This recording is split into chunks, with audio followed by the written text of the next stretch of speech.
Unfortunately, I'm here to report there has been a significant and tragic development involving the growing Omicron spread.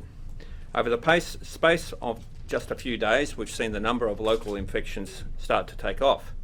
On Sunday, we reported 31 local cases. Yesterday, we reported 37. Today, that number has increased to 51 local cases. That growth in local cases is what we expected since Omicron was first detected in Perth on January 2.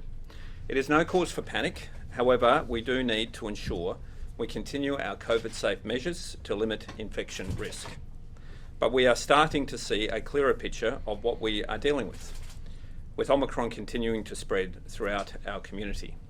The total number of new cases being reported is 99. That includes 48 arrivals, 35 from interstate and 13 from overseas, and also the 51 local cases. That brings our total number of active cases to 482 in WA. Omicron is well and truly here in Western Australia. Sadly, a man in his 70s with COVID-19 has passed away in Joondalup Hospital. I'm advised that WA Health has no record of the man receiving a COVID-19 vaccination. The man had been admitted to hospital after acquiring the virus in the community. He also had some underlying medical conditions. Whichever way you look at it, this is a tragic development. This is the second death of a person in Western Australia who acquired the virus locally since the start of the pandemic. Of course, our thoughts go out to the man's family and friends. I also want to publicly acknowledge the commitment of our health workers at Joondalup, both in intensive care and on general wards, who have been caring for the man. To all those health workers, can I say thank you? Today's development confirmed what we as a community have been planning for. Omicron is here, and if you're not fully vaccinated, the virus can find you and it can have tragic consequences. As I've said before, Western Australia is now in a new phase of the pandemic, but there is no reason for alarm. It's a phase we knew was coming. This is precisely what we have been preparing for, and Western Australia has a major asset as we stare down this new phase of the pandemic. The people of Western Australia, who have done the right thing, followed the health advice, stuck to COVID-safe principles, and most importantly, Western Australians have rolled up to get vaccinated.